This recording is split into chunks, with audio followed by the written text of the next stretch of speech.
Cook Food Series episode number 4. അപ്പോൾ ഇന്ന് ഞാൻ നിങ്ങൾക്ക് ഇൻട്രൊഡ്യൂസ് ചെയ്യാൻ പോകുന്നത് ഒരു കൊറിയൻ റെസ്റ്റോറന്റ് ആണ് കേട്ടോ. ഈ റെസ്റ്റോറന്റിന്റെ പേരാണ് ബോൺചോൺ ആൻഡ് അവരുടെ ടാഗ്ലൈൻ കണ്ടല്ലോ, global icon of Korean food. അപ്പോൾ നിങ്ങൾക്ക് ഒരു ഒത്തന്റിക് കൊറിയൻ ഡിഷസ് ട്രൈ ചെയ്യണമെന്നുണ്ടെങ്കിൽ this is a right spot for it. അടുത്ത ഒരു മസ്റ്റ് ട്രൈ ഐറ്റം എന്ന് പറയുന്നത് ഇവിടുത്തെ ഫ്രൈഡ് ചിക്കൻ ആണ് കേട്ടോ. They claim it as a number 1 Korean fried chicken. അപ്പോൾ ആദ്യം തന്നെ ഞാൻ പറഞ്ഞ പോലെ ഇതൊരു കൊറിയൻ റെസ്റ്റോറന്റ് ആണ്. പക്ഷെങ്കിലും ഇപ്പോൾ ഇവരുടെ ഔട്ട്ലെറ്റ്സ് പല കൺട്രീസിലും അവൈലബിൾ ആണ്, particularly in the south east Asian countries like Thailand, Cambodia, Vietnam, Singapore. ഈ കൺട്രീസിലെല്ലാം ഒത്തിരി ഔട്ട്ലെറ്റ്സ് ഉണ്ട്.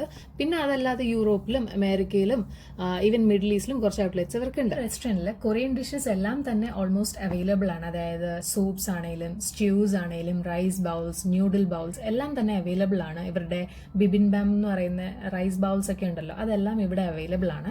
പിന്നെ ഇവർ സെർവ് ചെയ്യുന്ന ഇവരുടെ ഒരു സിഗ്നേച്ചർ ഡിഷ് എന്ന് പറയുന്നത് ഇവിടുത്തെ ഫ്രൈഡ് ചിക്കൻ ആണ്. അപ്പോൾ ഈ ഒരു വീഡിയോയിൽ ഞാൻ നിങ്ങളെ ഇവിടുത്തെ ഫ്രൈഡ് ചിക്കൻ ആണ് കാണിക്കുന്നത്. മാത്രമല്ല അതിന് എന്തെല്ലാം ഫ്ലേവേഴ്സ് അവൈലബിൾ ആണെന്നും കാണിക്കുന്നുണ്ട്. അപ്പോൾ ആദ്യം തന്നെ നമ്മൾ വരുമ്പം ഒരു കുഞ്ഞു പ്ലേറ്റ് നമുക്ക് കൊണ്ടുതരും. അതായത് നമ്മൾ നോർമലി ഇന്ത്യൻ റെസ്റ്റോറൻറ്റിൽ പോകുന്ന പോലത്തെ വലിയ പ്ലേറ്റ് അല്ല, ഒരു കുഞ്ഞു പ്ലേറ്റ് ആയിരിക്കും ഇവർ തരുന്നത്. അതിൽ വെച്ചാണ് നമ്മൾ കഴിക്കേണ്ടത്. പിന്നെ ഞങ്ങൾ ഡ്രിങ്ക്സ് ആയിട്ട് ഓർഡർ ചെയ്തത് കോക്ക് സീറോ ആയിരുന്നേ.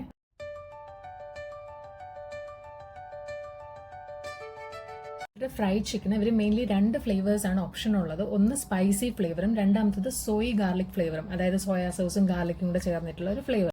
അപ്പോൾ ഞങ്ങൾ ഇവിടെ നിന്ന് ചിക്കൻ തൈസും പിന്നെ ചിക്കൻ വിങ്സും ഓർഡർ ചെയ്തു. അതിൽ തൈസ് നമ്മൾ സ്പൈസി ഫ്ലേവറിലും പിന്നെ വിങ്സിന് സോയ് ഗാർലിക് ഫ്ലേവറിലുമാണ് ഓർഡർ ചെയ്തത്. അപ്പോൾ നിങ്ങൾ ഈ കാണുന്നതാണ് ഇവിടുത്തെ ബോൺലെസ് ചിക്കൻ തൈസ് ആൻഡ് ഇതാണ് സ്പൈസി ഫ്ലേവർ. ഇത് അത്യാവശ്യം നല്ലൊരു ഫ്ലേവറാണ്. അതായത് ഈ കൊറിയൻ ഫുഡ് ആയതുകൊണ്ട് തന്നെ ഇതിനൊരു സ്വീറ്റ്നെസ് ഉണ്ട്, പക്ഷേങ്കിലും ഒരു എരിവും ഉണ്ട്. ലൈക്ക് സ്വീറ്റ് പ്ലസ് സ്പൈസി അങ്ങനത്തെ ഒരു ഫ്ലേവറാണത്. പിന്നെ സോയ് ഗാർലിക് ഫ്ലേവറും നല്ല ടേസ്റ്റ് ഉണ്ടായിരുന്നു. നമ്മുടെ ഇന്ത്യൻ ടേസ്റ്റുമായിട്ട് വളരെയധികം യോജിച്ച് പോകുന്ന തരത്തിലുള്ള ഒരു ടേസ്റ്റാണത്. ആൻഡ് ഇത് നമ്മൾ കാണുമ്പോൾ ഒത്തിരി ക്രിസ്പി ആയിട്ട് തോന്നുന്നുണ്ടോ എന്ന് എനിക്കറിയത്തില്ല, പക്ഷേ ഇത് ശരിക്കും നല്ല സൂപ്പർ ക്രിസ്പി സാധനമാണ്. ആ ക്രിസ്പി ആയിട്ടുള്ള ഫ്രൈഡ് ചിക്കൻ്റെ മുകളിൽ അവർ ജസ്റ്റ് സോസ് കോട്ട് ചെയ്തേക്കുവാണ്.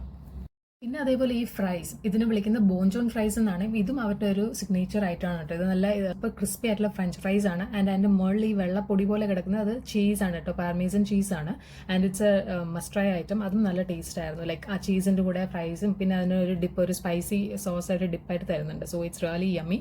അതും ഒരു മസ്റ്റ് ട്രൈ ഐറ്റം ആണ്. ഈ ഫ്രൈഡ് ചിക്കൻ്റെ കൂടെ നമുക്കൊരു ഫ്രീ ആയിട്ടൊരു സൈഡ് ഡിഷ് ചൂസ് ചെയ്യാം. ലൈക്ക് ഒന്നെങ്കിൽ സ്റ്റിക്കി റൈസ് അല്ലെങ്കിൽ കോൾസ്ലോ. അപ്പോൾ ഞങ്ങൾ ഇവിടെ ചൂസ് ചെയ്തിരിക്കുന്ന കോൾസ്ലോ ആണ്. അതുപോലെ തന്നെ കോംപ്ലിമെന്ററി ആയിട്ട് പിക്കിൾഡ് റാഡിഷ് കൂടെ തരും കേട്ടോ. ഈ വൈറ്റ് ക്യൂബ്സ് ആയിട്ട് കാണുന്നത് പിക്കിൾഡ് റാഡിഷ് ആണ്. നമ്മൾ നാട്ടിൽ ഷവർമ വാങ്ങിക്കുമ്പം പിക്കിൾഡ് കുക്കുംബർ കിട്ടത്തില്ല, അതേപോലെ ഇതിന്റെ കൂടെ പിക്കിൾഡ് റാഡിഷ് ആണ് അവർ തരുന്നത്. ആൻഡ് ഈ ഫ്രൈഡ് ചിക്കൻ നമുക്ക് ഒന്നെങ്കിൽ ബോൺലെസ് തൈസ് വാങ്ങിക്കാം, അതല്ലെങ്കിൽ വിങ്സിന്റെ ഓപ്ഷൻ ഉണ്ട്, പിന്നെ ബ്രസ്റ്റ് പീസസിന്റെ ഓപ്ഷൻ ഉണ്ട്. പിന്നെ ഇതിന്റെ മിനിമം ക്വാണ്ടിറ്റി എന്ന് പറഞ്ഞാൽ ഒരു പ്ലേറ്റിൽ 4 പീസാണ്. 4, 6, 8 ഈ 3 ക്വാണ്ടിറ്റീസിൽ നമുക്ക് വാങ്ങിക്കാനായിട്ട് പറ്റും. ആൻഡ് ഇതിന്റെ സ്റ്റാർട്ടിംഗ് പ്രൈസ് എന്ന് പറഞ്ഞാൽ 150 Thai baht ആണ് കേട്ടോ. അപ്പോൾ ഇനി നിങ്ങൾ ബാങ്കോക്കിൽ വരുന്ന സമയത്ത് നിങ്ങൾക്ക് ബഡ്ജറ്റ് ഫ്രണ്ട്ലിയും ടേസ്റ്റിയും ആയിട്ടുള്ള കൊറിയൻ റെസ്റ്റോറൻറ്റ് വേണമെന്നുണ്ടെങ്കിൽ ഇതൊരു നല്ലൊരു ഓപ്ഷനാണ് കേട്ടോ. Check it out. ഇതൊരു കാര്യം, ഇവിടെ ചിക്കൻ ഡിഷസ് മാത്രമല്ല കേട്ടോ, beef, pork, variety of sea food dishes എല്ലാം തന്നെ അവൈലബിൾ ആണ്.